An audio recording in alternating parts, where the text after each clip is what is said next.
하나님의 말씀 보겠습니다. 하나님께서 오늘 우리에게 주시는 말씀은 요한복음 19장 30절 말씀.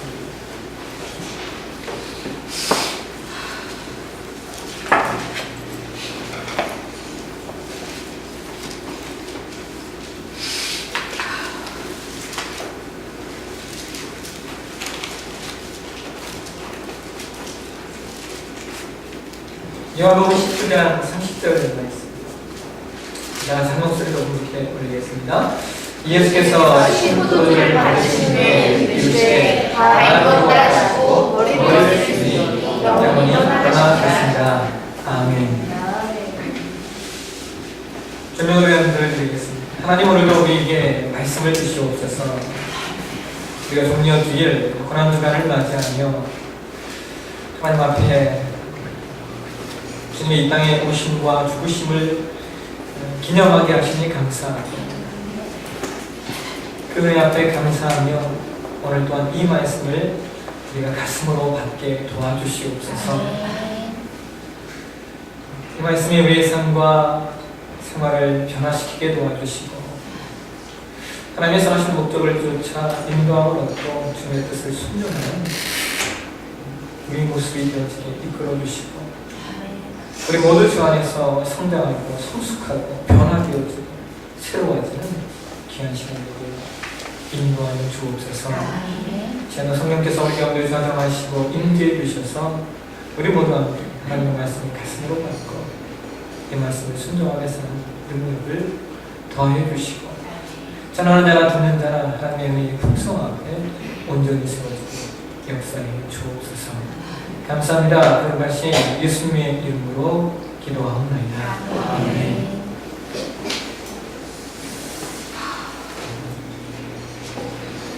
오늘의 말씀을 가지고 이루고 따라가기라고 하는 제목으로 말씀을 나누겠습니다.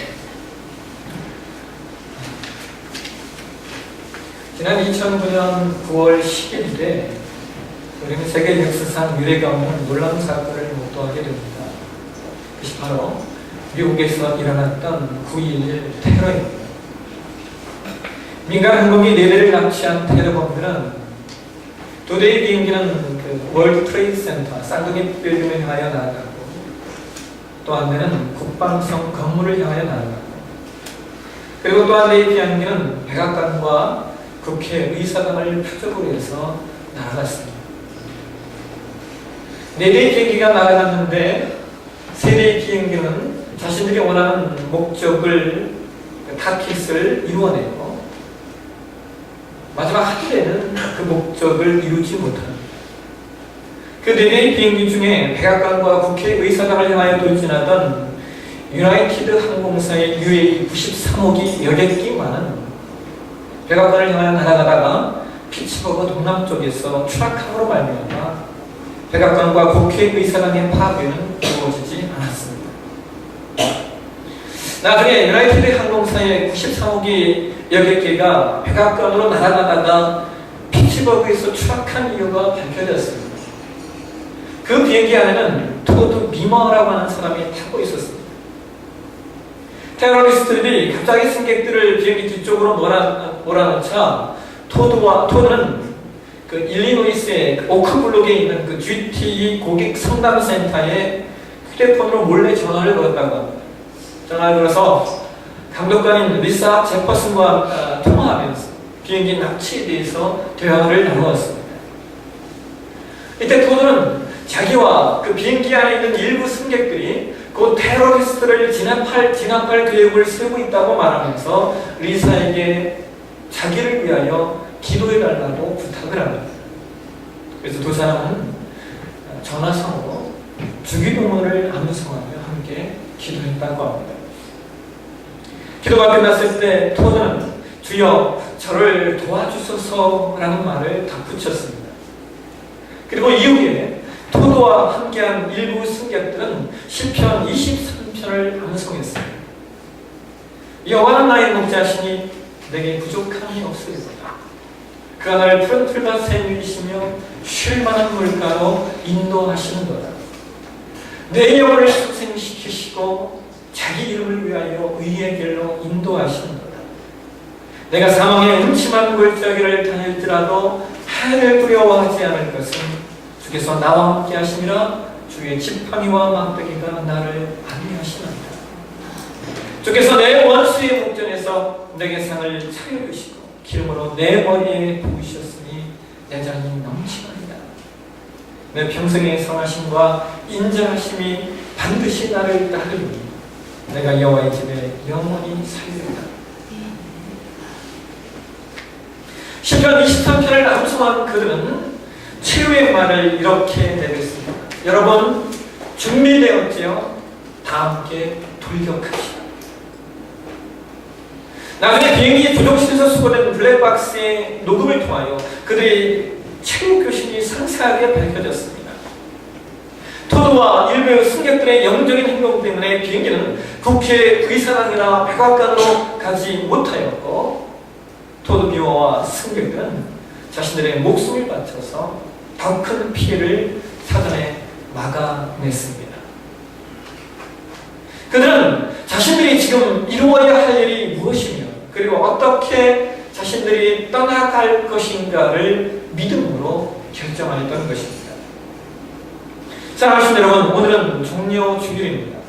종려주일은 예수님께서 그의 이 땅에 성육신하시는 사역을 완성하시기 위하여 예루살렘으로 올라가신 그날, 그 마지막 주간의 첫날을 의미합니다. 우리가 요한복음 12장 12절 이하의 말씀에서 보았듯이 예수님께서 유월절을 맞아 예루살렘으로 올라가셨을 때 사람들은 영광과 승리의 표식인 종려나무를 가지고 나와서 기쁨으로 예수님을 맞이합니다.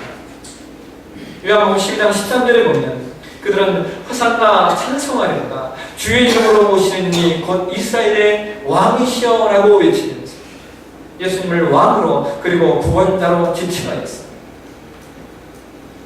백성들이 예수님께 구원하소서, 지금 구원하소서 라고 외쳤건만 예수님은 사람들이 원하는 구원이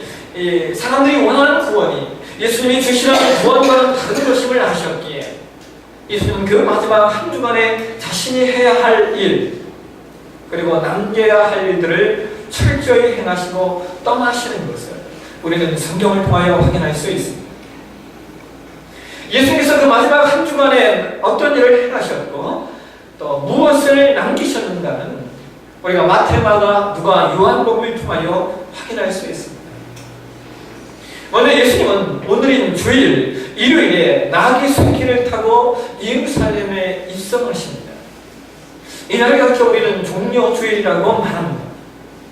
그리고 다음날 월요일 예수님은 거룩한 하나님의 성전이 매매하는 사람들의 장사만한 데여 강도의 소굴이 된 모습을 보면서 책증을 만들어 매매하는 자들의 상과 의자를 엎어버리십니다. 성전을 정화하시기 위하여 예수님은 정말 무서운 분노를 바라십니다. 화요일 예수님은 성전에서 바리새인들과 백성들에게 열심히 가르치십니다. 그리고 바로 이날 예수님의 제자였던 가룟 유다가 예수님을 대제사장에게 은 30을 받고 팔아 넘깁니다. 수요일은 학자마다 여러 가지 차이점이 있습니다. 어떤 이들은 이날은 예수께서 아무 일도 행하지 않으셨다고 말하는 사람들이 있는가 하면, 어떤 이들은 이날에 예수께서 막달라 마리아가 예수님에게 향을 부은 날이다라고 말하기도 하고, 또 어떤 이들은 이 수요일에 가룟 유다가 예수님을 팔았다고 말하기도 합니다. 그러나 이 수요일의 핵심은 이스라엘의 대제사장들이 예수님을 죽이려고 모의를 꾸미는 날이라는 것입니다. 그들은 바로 이 수요일에 예수님을 어떻게 십자가에 넘길 것인가를 모의했습니다. 그리고 목요일, 예수님은 그 마지막 주간의 목요일에 제자들과 함께 최후의 만찬을 가지십니다. 제자들 다 모아놓고 제자들을 축복하시면서 제자들에게 마지막 말씀을 전해주시고, 그리고 포도들을 들어 자신의 피로 또 빵을 들어 자신의 살로 비유하시며 제자들에게 성만찬을 행하시고 그것을 영원토록 기념하라고 말씀하십니다. 이후에 예수님은 내일은 처하게 될 십자가를 바라보시며 겟세마네 동상에서 땀이 피가 되도록 기도하십니다. 그리고 금요일 새벽 예수님은 무리들에게 잡히시고 사내된 공회에서 대제사장들과 공회원들에게 신문을 받으시고 헤롯과 빌라도를 오가며 재판을 받으십니다. 그리고 사도신경의 말씀처럼 본디오 빌라도의 명예에 의하여 결국 로마 병정과 이스라엘 백성들의 조롱 속에서 십자가형에 처해지게 되십니다.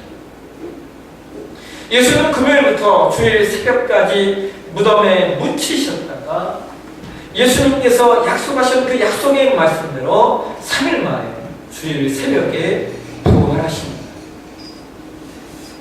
사랑하시는 여러분, 우리는 이 마지막 한 주간을 고난주간이라 지칭하며 특별히 이 한 주간을 예수님의 십자가를 깊이 묵상하며 그분의 고난의 마음으로 그리고 행함으로 참여하는 시간을 가져야 할 것입니다.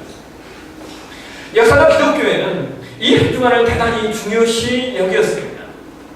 그래서 이 주간을 그레이트 위크, 대주일이다, 큰 주일이다라고 지칭하기도 하고 이 주간을 패션 위크, 고난 위주간이다 이렇게 지칭을 하기도 합니다. 독일 같은 나라는 이 주간을 너무나 거룩하게 여겨서 그 한 주간 사람들에게 초콜릿을 삼가하도록 가르쳤고 또 커피를 마실 때도 카페인이 없는 커피를 마셨습니다.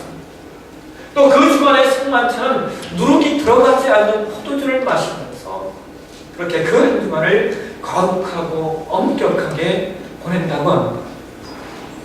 특별히 여러분 한국교회는 이 고난주간에 하나님 앞에 스스로 작정하여 금식하며 나아가는 것이 아름다운 그 문화로 자리를 잡고 있습니다.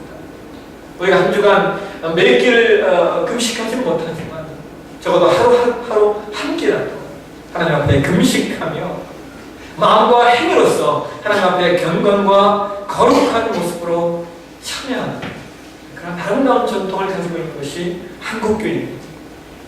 소망하기는 우리 지체들도 이 한 주간을 하나님 앞에 거룩과 진실됨을 가지시고 그를 아는 백성답게 예수 그리스도의 권한에 절제된 행위적 자태로 동참하는 한 주간이 되셨으면 좋겠습니다. 특별히 한 주간 여러분 오락들 참가하시고 또 우리 아이들에게는 TV 보는 것 그리고 게임하는 것들 좀 절제시키셨으면 좋겠고요. 특별히 이 한 주간 여러분들이 하나님 앞에 나와 기도하시는 것은 주님의 고난에 함께 참여하는 마음과 행함으로 함께 참여할 수 있는 귀한 한 주간이 되셨으면 좋겠습니다. 오늘 여러분과 제가 공독한 말씀 사도행전 19장 요한복음 19장 30절의 말씀은 예수님께서 십자가에 달리셔서 운명하시며 말씀하신 마지막 말씀입니다. 예수님은 다 이루었다라고 말씀하십니다. 예수님께서 하셨던 이 다 이루었다라고 하는 말씀이 우리가 헬라어 원어에 보게 되면 테텔레스타이라고 하는 단어입니다. 이 테텔레스타이라고 하는 단어는 시제로 미래 완료형입니다. 미래 완료형. 여러분 헬라의 미래 완료 시제는 그 확실성을 의미하는 부분입니다. 확실성. 무엇인가 확실히 이루어질 일에 관해서 미래 완료 시제를 써서 이야기를 하였습니다. 그러니까 그것은 이루어질까 이루어질 거야가 아니라 이루어졌습니다라고 하는 확실성을 갖고 이야기하는 것이 미래 완료 시제였습니다. 당시에 이 다 이루었다, 이 테텔레스타이라고 하는 단어는 미래 완료형으로 4가지 경우에 사용되었다고 합니다. 첫째는 이 테텔레스타이라고 하는 단어는 맡긴 일을 완수했습니다. 이 말은 주인이 종에게 어떤 일을 시켰을 때 종이 그 일을 다 마친 다음에 주인님 맡기신 일을 다 완수했습니다 라고 할 때 쓰여졌던 말입니다. 그다음에 두 번째로 이 단어는 흠이 없고 온전하다라는 뜻입니다. 이 테텔레스타이라고 하는 단어는 제사장들이 많이 쓰던 말이었는데요. 여러분 기억하십니까? 당시에 제사장들의 가장 큰 임무 중에 하나가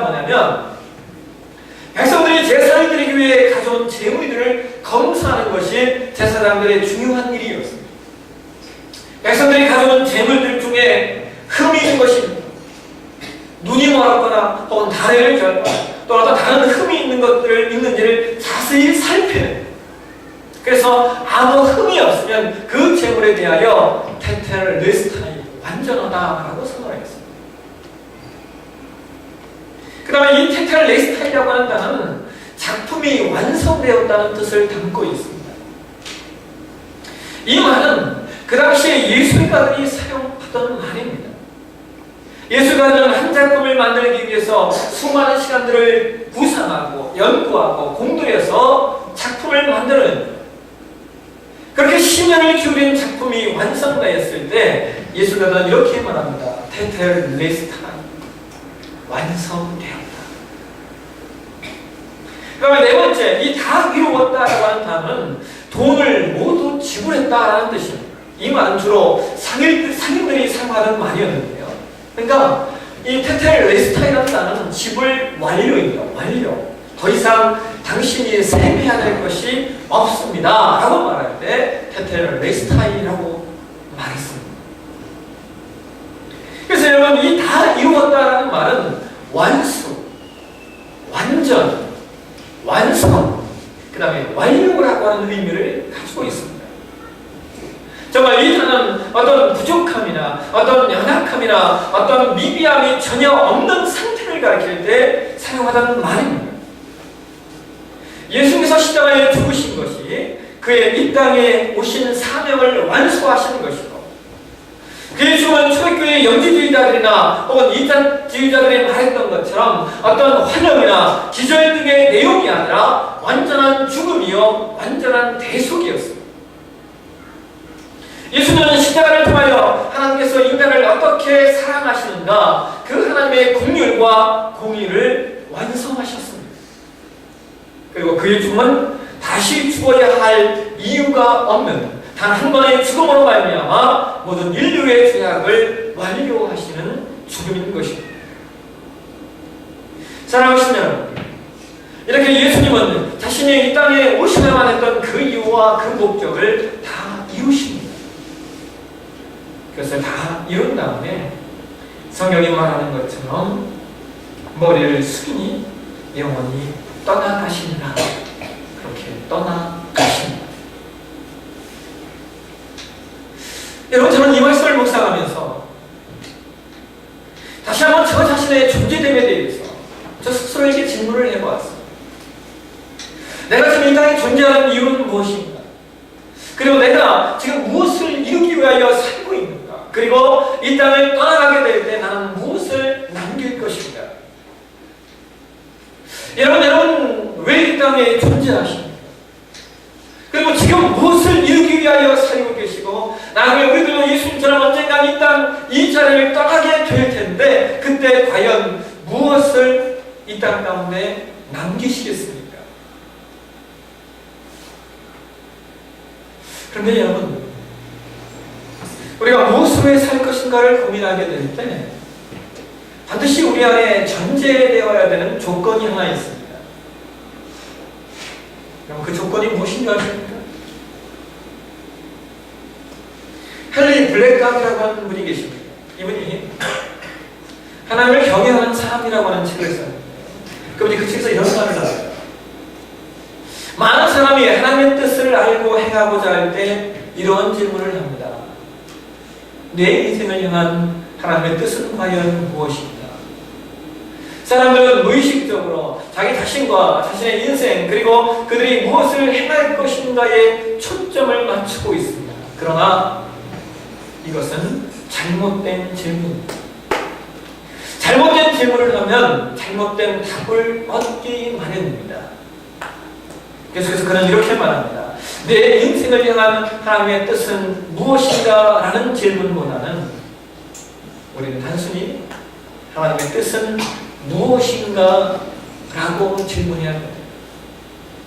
내 인생을 향한 하나님의 뜻은 무엇인가? 이전에 하나님의 뜻은 무엇인가? 내 인생, 내 삶의 목적에 하나님을 맞추는 것이 아니라 그분의 뜻 앞에 나를 맞추는 것, 그것이 하나님의 사람으로 하나님께 드리는 올바른 질문이라는 것입니다. 일단 하나님의 뜻을 파악하면 나는 내 인생을 하나님께 맞출 수 있습니다. 초점이 내 인생이 아니라 하나님 그분의 목적에 맞춰져야 한다는 겁니다. 사랑하시는 여러분, 내 인생의 목적과 내 인생의 목표를 이루기 위해서 하나님을 갖다 붙이는 것은 어렵습니다. 왜냐하면 내 인생의 목표, 내 인생의 방향은 많은 경우 흔들릴 수 있기 때문에 사람의 인생, 사람의 목표는 끊임없이 바뀌고 진화되고 변화되고 합니다. 그러나 여러분, 하나님의 뜻은 바뀌지 않습니다. 하나님의 목적은 변화되지 않습니다. 그래서 우리가 하나님의 뜻을 분별하고 하나님의 뜻 앞에 우리의 인생을 맡길 때, 하나님의 뜻 앞에 우리의 인생의 포커스를 맞출 때 우리는 온전한 삶, 흔들리지 않는 삶, 우리는 방황하지 않는 인생을 살게 되는 것입니다. 이것이 바로 우리가 이 땅을 살면서 우리가 하나님의 사람으로 이 땅을 살고 이 땅 가운데 우리가 무엇을 남길까를 고민할 때 반드시 우리 안에 전제되어야 하는 조건입니다. 사랑하시는 여러분, 우리는 모두 언젠가 하나님 앞에 서게 될 것입니다. 우리 모두는 반드시 하나님의 심판대 앞에 서게 된다고 성경은 말씀하고 있습니다. 성경은 로마서 10장 10절에 내가 어찌하여 내 형제를 비판하느냐, 어찌하여 내 형제를 업신여기느냐, 우리가 다 하나님의 심판대 앞에 서리라라고 말씀하고 있습니다. 고린도후서 5장 10절에 이는 우리가 다 반드시 그리스도의 심판대 앞에 나타나게 되어 각각 선악간에 그 몸으로 행한 것을 따라 받으려 하리라라고 성경은 말하고 있습니다. 사랑하시는 여러분, 우리 모두는 하나님의 심판대 앞에 서게 돼서 하나님의 평가 기준에 의해서 우리는 판단을 받게 될 것입니다. 그때 하나님께서 우리에게 말씀하실 거예요. 너는 이 땅을 사는 동안 어떻게 살았습니까? 너는 이 땅을 사는 동안 무엇을 남겼습니까? 무엇을 이루었는가? 라는 우리에게 질문하셔야 됩니다. 구세군의 창시자인 윌리엄 부스가 죽음을 앞두고 있을 때 자나동 한 사람이 부스에게 다가와서 이렇게 말합니다. 아버지, 힘드시겠지만 여기 서류에 서명해 주시면 아버지가 남기실 재산 정리에 어려움을 피할 수 있겠습니다. 그러자 부스는 조용히 고개를 끄덕입니다. 그러자 자식들은 아버지 앞에 서류를 펼쳐놓고 아버지가 서명하길 기다립니다.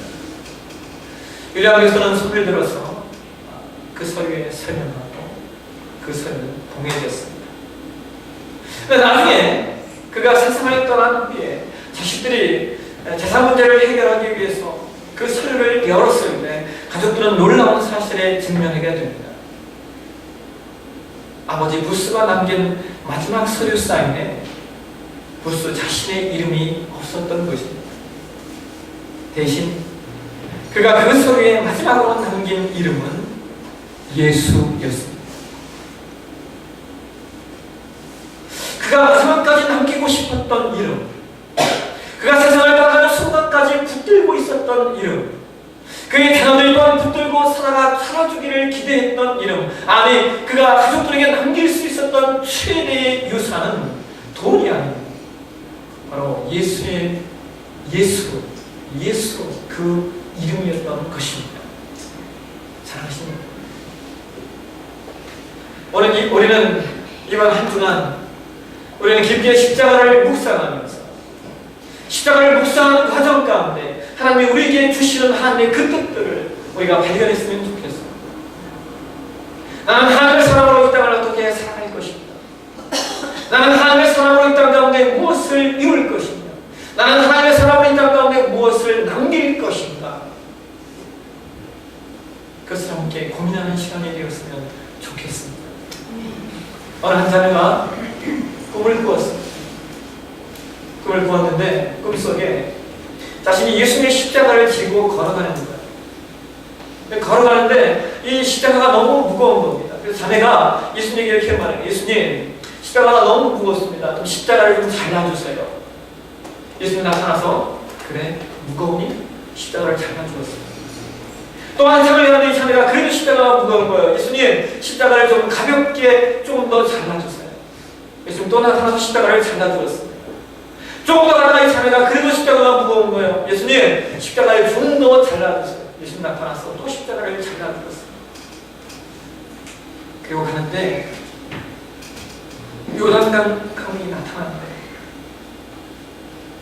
요단강 앞에 섰을 때 다른 사람들은 그 십자가를 물 위에 이렇게 올려놓더니 그 십자가를 발판 삼아 요단강을 건너갑니다. 이 자매가 요단강을 건너가기 위해서 자신의 십자가를 대니까 십자가를 너무 많이 잘라버려서 요단강을 건너올 수가 없는 겁니다.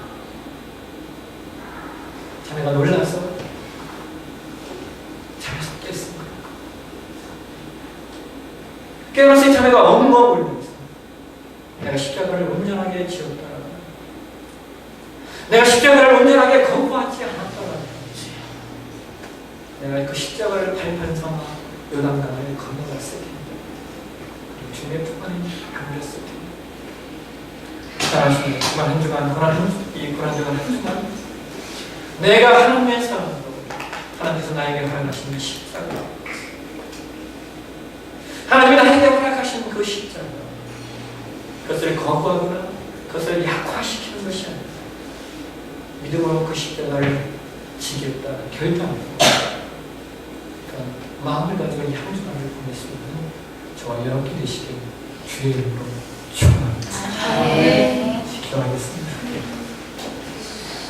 들어가신 하나님 감사합니다. 우리가 고난주간을 맞이하면 우리가 주님의 이 땅에 오심과 주님의 죽으심과 주님의 고난을 깊이 느끼는 한 주간이 되었으면 좋겠습니다. 마음뿐만 아니라 행함으로 이 한 주간을 보내게 도와주시고 이 한 주간을 우리가 묵상하며 나갈 때 우리를 통해 이루고자 하시는 하나님의 선하신 뜻을 우리가 배경으로 깨닫고 그 속에서 하나님의 영광을 나타내는 우리 모두가 될 수 있도록 하나님 우리 가운데 은혜 베풀어 주시옵소서. 하나님, 이번 한 주간 우리가 주님의 십자가를 묵상할 때 주님께서 우리에게 허락하신 십자가가 무엇인지 발견하기를 원합니다. 누구든지 내 십자가를 지고 나를 따르라고 말씀하신 주님의 말씀을 기억하며 우리에게 허락되는 십자가 기쁨으로 지고 나가고 우리 모두가 되게 될 수 있도록 허락해 주시고 아버지 그 십자가를 지고 나아갈 때 하나님 우리 가운데 주님으로 인한 기쁨과 감사와 은혜가 풍성하게 역사해 주시옵소서. 감사합니다. 걸어가신 예수님의 이름으로 기도하옵나이다. 아멘.